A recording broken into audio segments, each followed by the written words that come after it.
दोस्तों,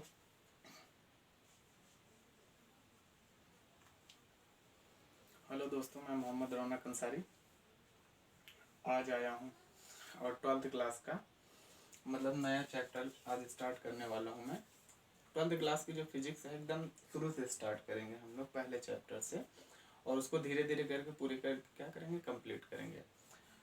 तो आज फिजिक्स का हम पहला चैप्टर पढ़ते हैं और ये मेरा यूट्यूब चैनल का नाम मोहम्मद रौनक अंसारी। यहाँ जाइए और सब्सक्राइब करिए और ज़्यादा से ज़्यादा लोगों तक शेयर करिए, ठीक। तो आज हम नया चैप्टर शुरू करते हैं जिस चैप्टर का नाम है कूलाम का नियम तथा वैद्युत क्षेत्र।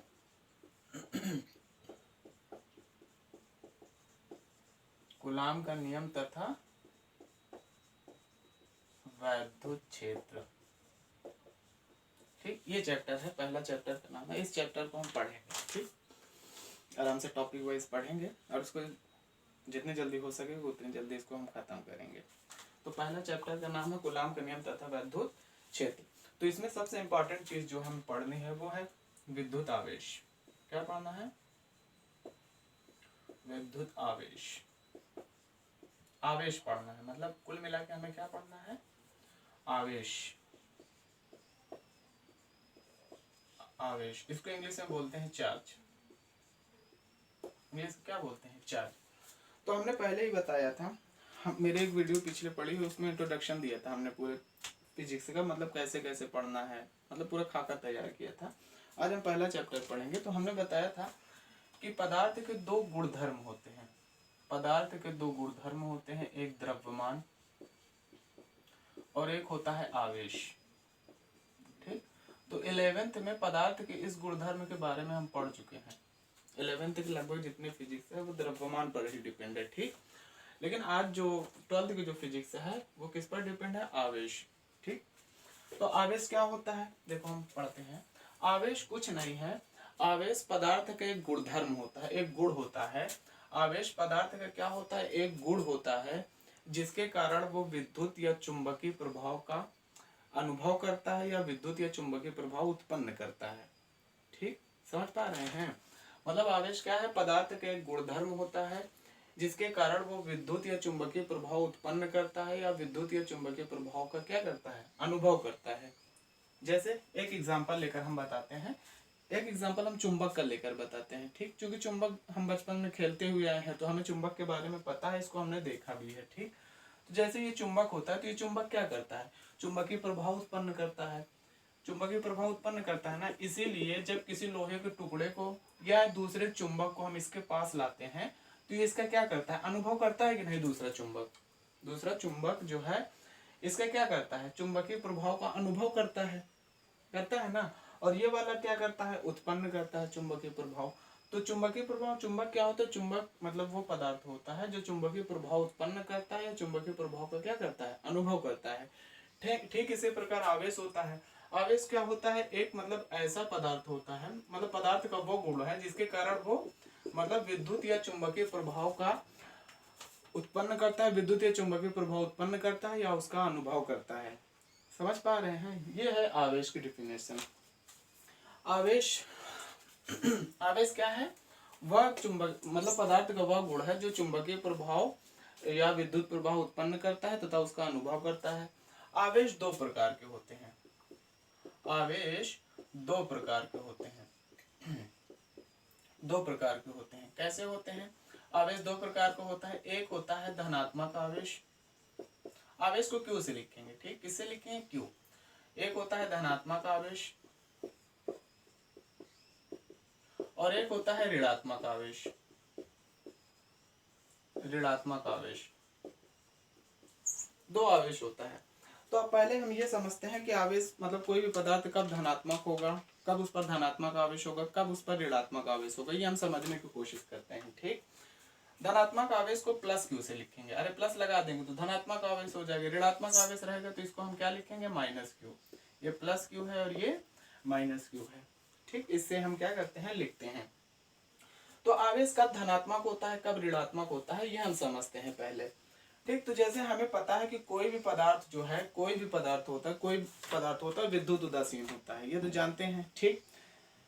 पदार्थ में हमें यह भी पता है कि एक नाभिक होता है, एक नाभिक होता है जिसमें प्रोटॉन और न्यूट्रॉन होते हैं, और इलेक्ट्रॉन इसके चारों तरफ क्या होते हैं, चक्कर लगाते रहते हैं। मतलब बहुत सारी कक्षाओं में इलेक्ट्रॉन इसके चारों तरफ क्या करते हैं, चक्कर लगाते रहते हैं। समझ पाए, इलेक्ट्रॉन इसके चारों तरफ क्या करते हैं, चक्कर लगाते रहते हैं।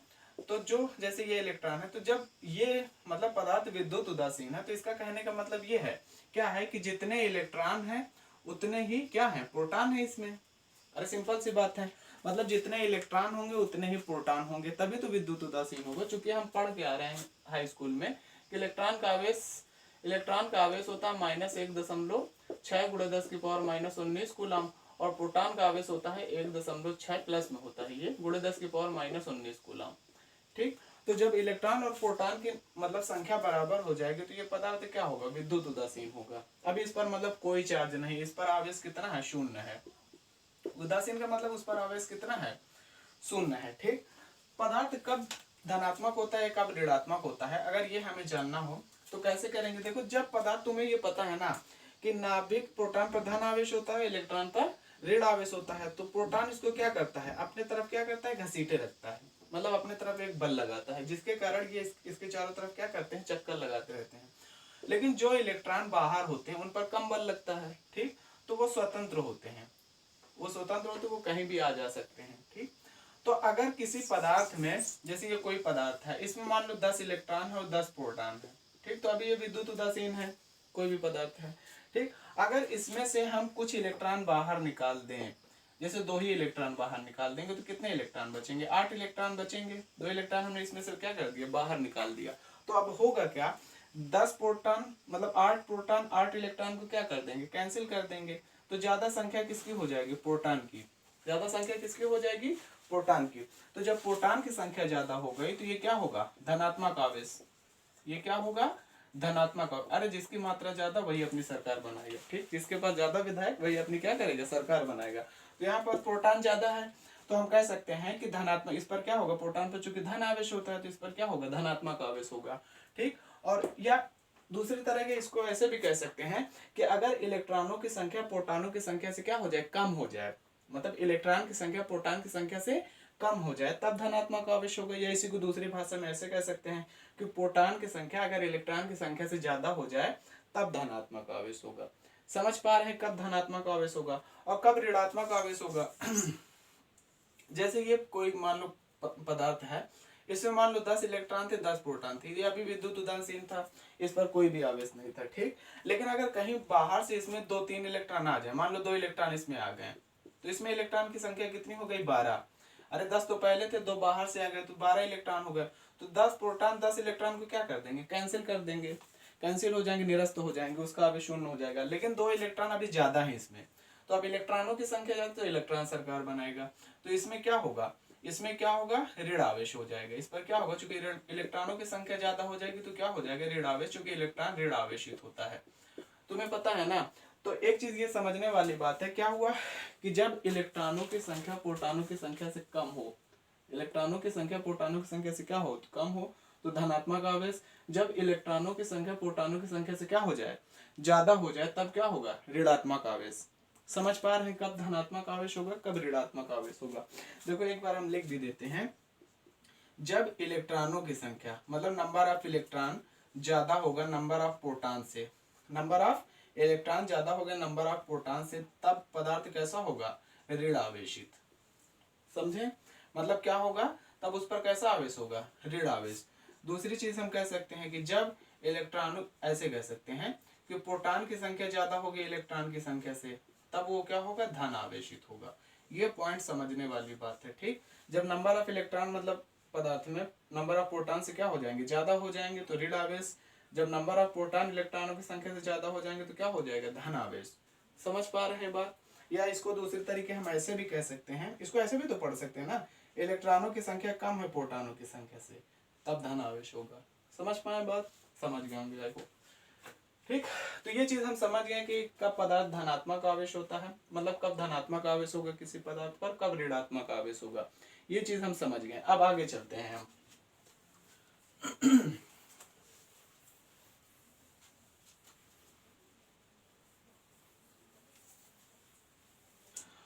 देखो एक चीज हमने क्या बताया कि इलेक्ट्रॉन पर दो आवेश होते हैं, एक धनात्मक आवेश, धनात्मक आवेश को किससे लिखते हैं, प्लस क्यू से, ठीक, और ऋणात्मक आवेश को किससे लिखते हैं, ऋणात्मक आवेश को हम किससे लिखते हैं, ऋणात्मक आवेश को लिखेंगे हम माइनस क्यू से लिखेंगे, धनात्मक आवेश को प्लस क्यू से और ऋणात्मक आवेश को हम माइनस क्यू से लिखेंगे।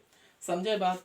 तो एक चीज यहाँ ध्यान देने वाली बात यह है, नोट कर लेना इसको, कि जब प्लस क्यू आवेश और प्लस क्यू आवेश मतलब सजातीय आवेश होंगे, सजातीय मतलब समान जाति के होंगे, या दोनों प्लस में हो या दोनों माइनस में हो। समझे बात? माइनस प्लस हो मतलब दोनों प्लस में हो या दोनों माइनस में हो, तो ये दोनों एक दूसरे के क्या करते हैं, प्रतिकर्षित करते हैं, ये दोनों एक दूसरे के क्या करते हैं, प्रतिकर्षित करेंगे, रिपेल करेंगे, प्रतिकर्षित करते हैं। बात समझ पाए? मतलब सजातीय आवेश एक दूसरे को क्या करते हैं, प्रतिकर्षित करते हैं। मतलब अगर सजातीय आवेश होगा मतलब दोनों पर प्लस होगा या दोनों प्लस आवेश होंगे या दोनों माइनस आवेश होंगे, तो एक दूसरे को क्या करेंगे, प्रतिकर्षित करेंगे। मतलब दोनों पॉजिटिव हो या दोनों क्या होंगे, निगेटिव होंगे, तो एक दूसरे को क्या करेंगे, प्रतिकर्षित करेंगे। इतनी बात समझ पाए? फिर आगे दूसरी चीज, ये पहला पॉइंट हुआ। दूसरा पॉइंट क्या हुआ कि अगर विजातीय आवेश होंगे, विजातीय आवेश, विजातीय का मतलब एक प्लस में रहेगा दूसरा माइनस में, तो ये दोनों क्या करेंगे, आकर्षित करेंगे। ये पॉइंट ध्यान रखना, ठीक, आकर्षित करेंगे मतलब एक प्लस आवेश रहेगा एक माइनस आवेश रहेगा, तो ये एक दूसरे को क्या करेगा, आकर्षित करेगा। समझ पाए? ये विजातीय, विजातीय मतलब अलग अलग जाति का, एक प्लस तो दूसरा माइनस, विजातीय आवेश। समझ पाए बात? इतनी चीज समझो पहले कि मतलब अगर सजातीय आवेश रहेगा तो एक दूसरे को प्रतिकर्षित करेंगे और विजातीय आवेश रहेगा तो एक दूसरे को आकर्षित करेंगे। इतनी बात समझे? आगे चलते हैं। स्क्रीनशॉट लेना होगा फिर तो ले लिया करो, ठीक। फिर आगे चलते हैं हम। अब हम पढ़ते हैं आवेश का मात्रक। क्या पढ़ते हैं? आवेश का मात्रक। आवेश का मात्रक, unit of charge, unit of charge, ठीक। तो आवेश का मात्रक हम पढ़ते हैं। तो आवेश का मात्रक निकालने के लिए हम कक्षा 10 में एक फार्मूला पढ़े थे, याद हो तो, विद्युत में I बराबर Q बाई टी पढ़े थे ना। तो Q बराबर कितना हो जाएगा, I इंटू टी हो जाएगा। अरे सिंपल सी बात, इसके नीचे एक, इसका इधर मल्टीप्लाई, इसका इधर मल्टीप्लाई, तो Q बराबर कितना हो जाएगा, I into T.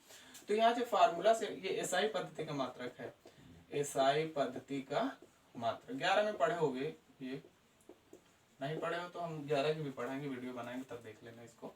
I into कितना होता है, टी। तो यहाँ से जब आवेश का मात्रक निकालेंगे तो ये I मतलब क्या है, करंट है, विद्युत धारा है। इसका मात्रक क्या होता है, एम्पियर होता है, एम्पियर होता है। और ये क्या है, ये क्या है, समय है, समय का मात्रक क्या हो जाएगा, सेकंड, समय का मात्रक क्या हो जाएगा, सेकंड। तो एसआई पद्धति में आवेश का मात्रक क्या हो जाएगा, एम्पियर प्रति सेकंड, या इसी को शॉर्टकट में हम बोलते हैं कूलाम, या इसका दूसरा मात्रक होता है कूलाम। ज्यादातर यही देखने के लिए मिलेगा। अच्छा, कूलाम, कूलाम, कूलाम को किससे लिखेंगे, सी। एक वैज्ञानिक थे कूलाम, उन्हीं के सम्मान में नाम रखा गया, ठीक। आवेश का मात्रक क्या होता है, एम्पियर सेकंड या कूलाम होता है। इतनी बात समझे, समझ गया होगे। हाँ, फिर आवेश के और मात्रक हम देख लेते हैं, और ये एसआई पद्धति का मात्रक है। सीजीएस पद्धति का मात्रक देख लेते हैं हम। सीजीएस पद्धति का मात्रक, सीजीएस मतलब सेंटीमीटर ग्राम सेकेंड, ठीक। सीजीएस पद्धति का मात्रक देखते हैं। सीजीएस पद्धति का मात्रक होता है, एक होता है ईएसयू, ईएसयू क्या होता है, एक होता है ईएसयू, या इसी को हम बोलते हैं state coulomb, state coulomb, state coulomb भी लिखा होता है कहीं कहीं, स्टेट कूलाम, या इसी को हम बोलते हैं फ्रैंकलिन। क्या बोलते हैं, फ्रैंकलिन। फ्रैंकलिन को किससे लिखते हैं, एफआर से, ठीक। ये होता है। तो एक कूलाम में कितने ईएसयू मतलब इलेक्ट्रोस्टैटिक यूनिट, इसका फुल फॉर्म होता है इलेक्ट्रोस्टैटिक यूनिट, या इसको स्थिर विद्युत मात्रक क्या बोलते हैं, स्थिर विद्युत, हिंदी में स्थिर विद्युत मात्रक बोलते हैं, ठीक। समझ पाए? इसको शॉर्टकट में क्या लिखेंगे, ईएसयू। तो ये इसमें रिलेशन क्या होता है, तो एक कूलाम बराबर होता है 3 × 10⁹। एक कूलाम बराबर कितना होता है, 3 × 10⁹ ESU, या इसी को बोल सकते हैं, क्या बोल सकते हैं, स्टेट कूलम, स्टेट कूलम, या इसी को हम बोल सकते हैं, इसी को हम क्या बोल सकते हैं, इसी को हम बोल सकते हैं फ्रैंकलिन। ये आवेश का सबसे छोटा मात्रक होता है, ठीक। ESU या स्टेट कूलम या फ्रैंकलिन जो है आवेश का सबसे छोटा मात्रक होता है, इससे छोटा मात्रक संभव नहीं है। समझ पाए बात, क्या होता है आवेश का, सीजेस पद्धति का मात्रक 1 कूलम बराबर 3 × 10⁹ ESU, इलेक्ट्रोस्टैटिक यूनिट, या इसी को बोलते हैं स्टेट कूलम, या इसी को बोलते हैं फ्रैंकलिन। और फ्रैंकलिन को किससे लिखेंगे, FR से लिखेंगे, ठीक। ये पहला हुआ। दूसरा होता है, दूसरा सीजेस पद्धति का एक मात्रक और होता है, इसे बोलते हैं EMU, या इसी को बोलते हैं, इसका दूसरा नाम है ये एब कूलम। क्या बोलते हैं, एब कूलम। EMU क्या होता है, इसका फुल फॉर्म होता है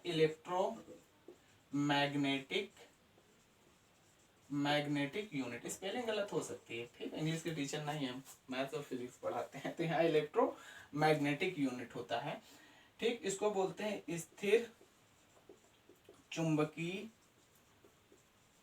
नहीं, विद्युत चुंबकीय मात्रक बोलते हैं इसको, क्या बोलते हैं, विद्युत चुंबकीय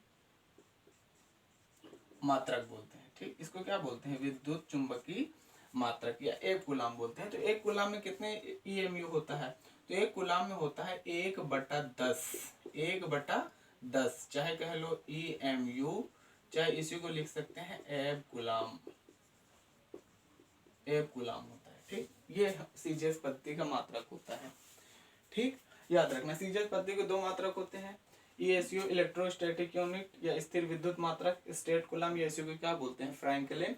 और 1 कूलम बराबर 1/10 EMU या एब कूलम, इसी को बोलते हैं, EMU को एब कूलम बोलते हैं, इलेक्ट्रोमैग्नेटिक यूनिट या विद्युत चुंबकीय मात्रक, इसको मतलब ये हिंदी में है, ये इसी का फुल फॉर्म है, ठीक। ये होता है। और आवेश का सबसे बड़ा मात्रक जो होता है, ये सीजेस पद्धति के मात्रक में ही इंपॉर्टेंट पॉइंट है, आवेश का सबसे बड़ा मात्रक होता है फैराडे। फैराडे, एक फैराडे बराबर होता है 96,500 कूलम।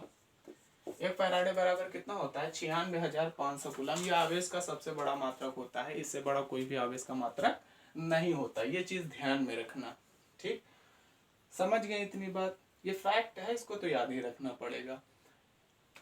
चाहो तो स्क्रीनशॉट ले लो, फिर आगे चलते हैं। ले लिया, आगे चलते हैं, फिर आगे चलते हैं हम।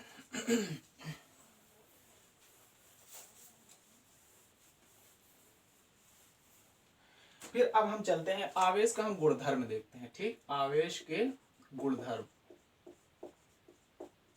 आवेश के गुण, प्रॉपर्टी ऑफ चार्ज, इसको इंग्लिश में क्या बोलते हैं, property of charge, property of charge. ये क्या होता है आवेश का गुणधर्म। देखो आवेश के मूल 4 गुणधर्म होते हैं।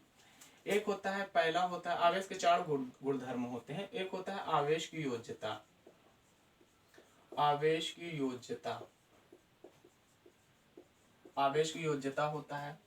दूसरा क्या होता है, चलो पहले इसको पढ़ते हैं, एक एक करके तीनों पढ़ेंगे। पहला होता है आवेश की योज्यता। आवेश की योज्यता क्या होती है, मतलब कुल आवेश कैसे निकालते हैं।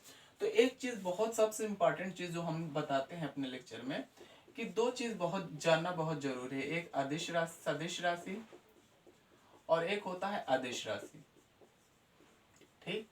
एक होता है सदिश राशि, एक होता है अदिश राशि, इसको जानना बहुत जरूरी है, ठीक। क्योंकि अगर अदिश राशि रहती है तो कुल निकालने के लिए हम बीजगणितीय योग करते हैं। क्या करते हैं, बीजगणितीय योग करते हैं, बीजगणितीय योग करते हैं, समझे ना, ठीक। क्या करते हैं, बीजगणितीय योग। बीजगणितीय योग का मतलब क्या होता है कि चिन्ह सहित जोड़ना है। मतलब जब कोई पदार्थ क्या होगा, मतलब कोई भी राशि अदिश राशि होगा तो उसका कुल निकालना है, मतलब टोटल निकालना है, तो उसका योग जब करेंगे तो कैसे करेंगे, बीजगणितीय योग द्वारा करेंगे, ठीक। बीजगणितीय योग का मतलब क्या होता है, चिन्ह सहित जोड़ना। इसका मतलब क्या होता है, चिन्ह सहित जोड़ना। क्या होता है, चिन्ह सहित जोड़ना, ठीक। और अदिश राशि होगा, अगर सदिश राशि होगी तो सदिश राशि को जोड़ने के लिए सदिश योग करते हैं। सदिश राशि को जोड़ने के लिए कैसे करते हैं, सदिश योग करते हैं, ठीक। तो जब ये आगे आएगा तो बताएंगे, वैसे पीछे वाले लेक्चर में हमने बताया भी था इसको, ठीक। वीडियो पढ़ी होगी। तो अदिश राशि का योग कैसे करते हैं? बीजगणितीय योग। बीजगणितीय योग का मतलब क्या होता है? चिन्ह सहित जोड़ता है। अरे जैसे अंकगणित में संख्याओं को जोड़ते थे वैसे ही जोड़ेंगे। जैसे +3 होगा, ये -2 है, ये -5 है, ये +2 है। अब इसको जोड़ना है तो इसको हम कैसे जोड़ते थे? अरे कक्षा 7 में पढ़े होगे, 8 में पढ़े होगे, 6 में भी पढ़े होगे, ठीक, 6 में पढ़े होगे। तो इसको कैसे जोड़ना? जैसे +3 चिन्ह सहित जोड़ना है। हाँ, तो ये प्लस लगा दिया। अब यहाँ क्या है? -2, तो -2 लगा दिए। फिर प्लस, फिर इसको जोड़ना है तो कितना लगा देंगे? -5। फिर इसको जोड़ना है तो क्या लिख देंगे? +2। ठीक, फिर क्या करते हैं हम? यहाँ देखो 3 + -2 + -5 और प्लस प्लस कितना हो जाएगा? 2। अब यहाँ देखो प्लस प्लस को जोड़ दो, 3 2 कितना हो जाएगा हमारा? 5। माइनस माइनस जोड़ जाएगा, कितना हो जाएगा? -7। घटाएं कितना आ जाएगा? -2। समझे? तो ये जो चिन्ह सही जो जोड़ना कहलाता है, यही कहलाता है बीजगणितीय योग। ये किसको जोड़ा जाता है बीजगणितीय योग द्वारा? अदिश राशियों को। ठीक, और आवेश हमारी क्या है? आवेश हमारी क्या है? एक अदिश राशि है। आवेश हमारी क्या है? एक अदिश राशि है। अदिश राशि है। तो अगर कुल आवेश हमें निकालना होगा तो इसमें हम क्या करेंगे? बीजगणितीय योग करेंगे। क्या करेंगे? बीजगणितीय योग करेंगे। समझे? आवेश क्या है? आवेश की योज्यता में क्या होता है? आवेश एक अदिश राशि होता है। तो अगर इसका कुल योग निकालना है तो उसको कैसे निकालेंगे? बीजगणितीय योग द्वारा निकालेंगे। समझे बात? आवेश की योज्यता में बस इतना ही है। इस पे हम एक न्यूमेरिकल करते हैं। ठीक, देखो हम एक न्यूमेरिकल लिखते हैं, इसको करते हैं। जैसे हम लिख दें किसी वस्तु पर, जैसे लिख दें किसी वस्तु पर -2 कूलम +3 कूलम और -4 कूलम कूलम का आवेश है। तो उस वस्तु पर कुल कितना आवेश होगा? कुल कितना आवेश होगा? उस वस्तु पर कुल कितना आवेश होगा, जैसे ये हमें जानना है। ठीक, तो अब यहाँ देखो किसी वस्तु पर आवेश कितना है? -2 कूलम है, +3 कूलम है और -4 कूलम है। तो उस वस्तु पर कुल कितना आवेश होगा? तो उस वस्तु पर हम मान लेते हैं कुल आवेश जो है Q है। ठीक, तो कुल आवेश निकालना तो कैसे करेंगे? अरे सारे को ऐड कर देंगे, लेकिन ऐड कैसे करेंगे? क्योंकि आवेश अदिश राशि है, बीजगणितीय योग द्वारा। तो करो, तो -2 कूलम -2 आता है, लिखो ना लिखो चाहे। और यहाँ कितना है? +3 और यहाँ कितना है? -4। ऐसे जोड़ देंगे तो Q बराबर कितना हो जाएगा? -2 प्लस प्लस कितना हो जाएगा? +3 और प्लस माइनस -4 हो जाएगा। तो Q बराबर कितना हो जाएगा? यहाँ -4 -2 -6 हो जाएगा और +3। तो Q बराबर कितना हो जाएगा? -3 कूलम। मतलब उस वस्तु पर जो नेट आवेश होगा वो कितना होगा? -3 कूलम। मतलब 3 कूलम का आवेश है, वो कैसा है? ऋण आवेशित आवेश है। समझ पाए बात? हाँ, ऋण आवेशित आवेश है। तो इससे हम ये समझ सकते हैं कि इसमें इलेक्ट्रॉनों की संख्या क्या होगी? ज्यादा होगी, तभी तो ये ऋण आवेशित है ना। मतलब यहाँ अगर हम जानना चाहें तो इलेक्ट्रॉनों की संख्या ज्यादा है किससे? प्रोटॉनों की संख्या से, तभी ये कैसा है? ऋण आवेशित। तो ये पहला आवेश का गुणधर्म है, इसे कहते हैं आवेश की योज्यता। इसको समझें। जो चीज समझ में ना आए उसको कमेंट कर देना। ठीक, और अपना अपना फीडबैक देना कि वीडियो कैसी है। अगर अच्छी लगे तो ज़्यादा से ज़्यादा दोस्तों तक शेयर करना और चैनल को सब्सक्राइब करना। ठीक, और दूसरे हम पढ़ते हैं। दूसरा गुणधर्म होता है, देखो इसको अगर लेना हो ले लो स्क्रीनशॉट। आगे चले? हाँ, चलते हैं आगे। देखो दूसरा गुणधर्म क्या होता है?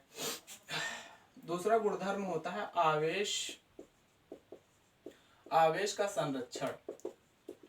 आवेश का संरक्षण।